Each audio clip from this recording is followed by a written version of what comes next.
햇살이 내리쬐는 아침, 한 암사자가 새끼를 낳았다. 하지만 그녀의 기력은 점점 쇠약해졌고 생명이 꺼져갔다. 새끼 사자는 작고 연약한 채로 광활한 사반에 홀로 남겨졌다.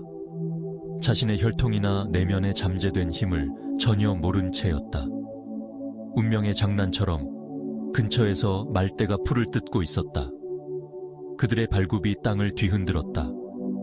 본능인지 우연인지 새끼 사자는 비틀거리며 그들에게 다가갔다. 작은 몸집이 말들 사이로 스며들었다. 온순하고 순진한 말들은 낯선 일을 의심 없이 받아들였고, 그렇게 새끼 사자는 그들 속에서 삶을 시작했다. 새끼는 자랐다. 황금빛 털은 질주하는 말들의 발굽이 일으킨 먼지와 뒤섞였다. 풀을 뜯는 법을 배웠다. 처음에는 망설였지만 곧 동료들과 같은 리듬으로 풀을 먹었다. 그들의 우아한 움직임을 따라 했고, 그들의 평온함을 모방하며 평화로운 습성을 받아들였다. 말대는 그의 세상이 되었고, 마음 깊숙이 그는 자신도 그들 중 하나, 즉 말이라고 믿었다. 그는 결코 포효하지 않았고 사냥하지 않았으며 내면에 더 거친 무언가가 있다는 걸 전혀 느끼지 못했다. 말들에 둘러싸인 그는 자신의 진정한 본성을 반영할 거울을 보지 못했다. 오직 끝없는 풀뜯기와 광활한 하늘 아래의 방랑만이 그의 전부였다. 세월이 흘렀고 새끼는 젊은 사자로 자랐다. 그의 갈기는 아직 잠자고 있는 힘을 품은 얼굴을 감싸기 시작했다. 하지만 그는 여전히 온순했다. 말대의 리듬을 따르는 데 만족하며 그들의 평화로운 방식에 따라 정신이 형성되었다. 그는 그들과 함께 달렸고 머리를 숙여 풀을 뜯었다. 자신의 팔다리에 깃든 힘이나 가슴속에서 불타오를 준비가 된 불꽃을 전혀 의식하지 못했다. 말대의 세상은 안전하고 예측 가능했으며 그에게 요구된 것은 그저 그 안에 속하는 것뿐이었다. 어느 날 말대가 고요한 계곡에서 풀을 뜯고 있을 때 키 큰 풀숲 사이로 그림자가 움직였다. 성숙한 사자가 나타났다. 황갈색 털 아래 근육이 꿈틀거렸고 날카롭고 위험 있는 눈빛을 띠고 있었다. 말들은 본능적으로 도망치려 했지만 침입자의 시선은 그들에게 고정되지 않았다. 대신 말들 사이에서 풀을 뜯고 있는 젊은 사자에게 향했다. 이 광경은 나이든 사자를 당혹스럽게 했다. 같은 종의 생물이 풀을 먹고 말대와 함께 움직이며 마치 그들 중 하나인 양 행동하고 있었다. 말들은 젊은 사자를 두려워하지 않았다. 그를 자기네 일원으로 대했다. 호기심이 배고픔을 압도했고 나이든 사자는 진실을 알아내기로 결심했다. 재빠른 도약으로 나이든 사자가 돌진했다. 말대는 발굽과 먼지의 소용돌이 속으로 흩어졌다. 젊은 사자는 깜짝 놀라 도망치려 했고 그의 심장은 말들과 같은 공포로 뛰었다. 하지만 나이든 사자는 더 빨랐다. 부드럽지만 단호하게 그를 붙잡았다. 젊은 사자는 떨었다.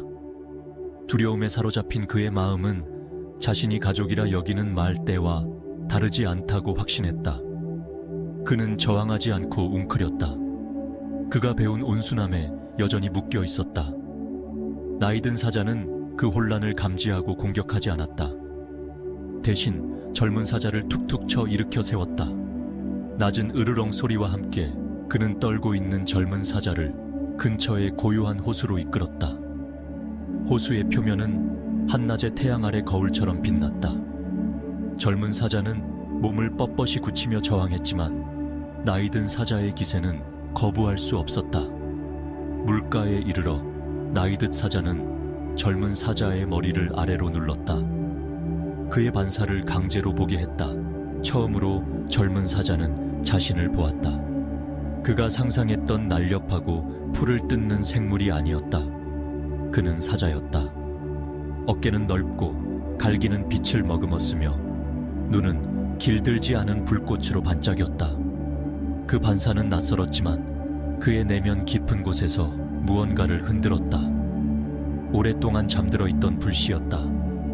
젊은 사자의 숨결이 빨라졌다. 진실이 새벽처럼 떠올랐다. 그는 말대의 조용한 삶에 얽매인 말이 아니었다. 그는 사자였다. 힘과 용기, 그리고 그가 알았던 것보다 훨씬 큰 운명을 위해 태어난 존재였다. 그 순간 무언가가 풀려났다. 젊은 사자는 고개를 뒤로 젖히며 가슴 깊은 곳에서 터져나온 포효를 내뱉었다. 거칠고 강렬한 소리가 계곡을 울렸다. 그 소리는 공기를 뒤흔들었고 멀리 있는 말대를 놀라게 했으며 나무에서 새들을 날아오르게 했다. 숲 자체가 멈춘 듯 했다. 왕의 각성을 인정하듯이 젊은 사자는 더 당당히 섰다. 두려움은 안개처럼 흩어졌고 본능과 목적의 물결로 대체되었다. 그는 더 이상 말대의 그림자 속에서 풀을 뜯던 것 많은 생물이 아니었다. 그는 사자였다. 사납고 자유로운 그의 진정한 본성이 해방된 존재였다. 나이 든 사자는 조용한 자부심으로 빛나는 눈으로 지켜보더니 키 큰 풀숲 속으로 사라졌다. 그의 역할은 끝난 것이다. 젊은 사자는 그를 따라가지 않았다. 그는 호수 곁에 남아 있었다. 그의 반사는 이제 혼란이 아니라 힘의 원천이었다. 멀리 풀을 뜯고 있는 말대는 이제 작게 보였다. 그들의 세상은 더 이상 그의 것이 아니었다. 그는 한 걸음 내디뎠고 또 한 걸음을 내디뎠다. 각 걸음은 새로 발견한 정체성의 무게를 담고 있었다. 사바나는 그의 앞에 펼쳐졌다. 광활하고 가능성으로 가득 차 그가 방금 발견한 힘을 부르고 있었다. 젊은 사자는 말대로 돌아가지 않았다. 그는 야생으로 나아갔다. 그의 걸음은 점점 대담해졌고 그의 심장은 목적으로 불타올랐다. 그는 사냥하는 법, 포효하는 법, 세상에서 자신의 자리를 차지하는 법을 배웠다. 먹이를 쫓거나 영토를 지키는 모든 도전은 그의 힘을 갈고 닦았고 본능을 예리하게 했다. 말대의 삶, 한때 그의 유일한 진실이었던 그것은 기억 속으로 희미해졌다. 그의 진정한 잠재력의 현실로 대체된 것이다. 그는 더 이상 주변의 것들에 의해 정의되지 않았다. 그의 내면의 불꽃이 그를 정의했다. 젊은 사자의 여정에서 얻은 교훈은 그의 포효의 메아리처럼 남는다. 많은 이들이 한때 그처럼 산다. 주변의 사람들이 그들의 믿음, 행동, 자기 인식을 형성한다. 그들은 주변의 습관을 받아들이며 자신의 환경을 본질로 착각한다. 사냥하도록 태어났음에도 풀을 뜯고 이끌도록 운명 지어졌음에도 따른다. 하지만 각자의 내면에는 불씨가 있다. 보기를 기다리는 진실이다. 그것을 깨우려면 명료한 순간, 즉 자신의 진정한 반사를 보는 순간이 필요하다. 그리고 그 순간이 오면 어떤 힘도 내면의 힘을 억누를 수 없다. 젊은 사자의 이야기는 말대 너머를 바라보고 자신이 누구인지 진실을 찾으라는 외침이다. 자신의 호수를 찾아 반사를 마주하고 언제나 당신 것이었던 힘을 받아들이라고 재촉한다. 한계만 보는 이들, 고요한 풀뜯기의 세계에서 말처럼 사는 이들에게 둘러싸여 있을지 모른다. 하지만 당신은 그들의 시선에 얽매이지 않는다. 당신은 사자다. 포효하는 심장과 치솟는 정신을 가진 존재다. 그것을 깨우라. 그러면 세상은 당신의 발걸음 아래 떨릴 것이다.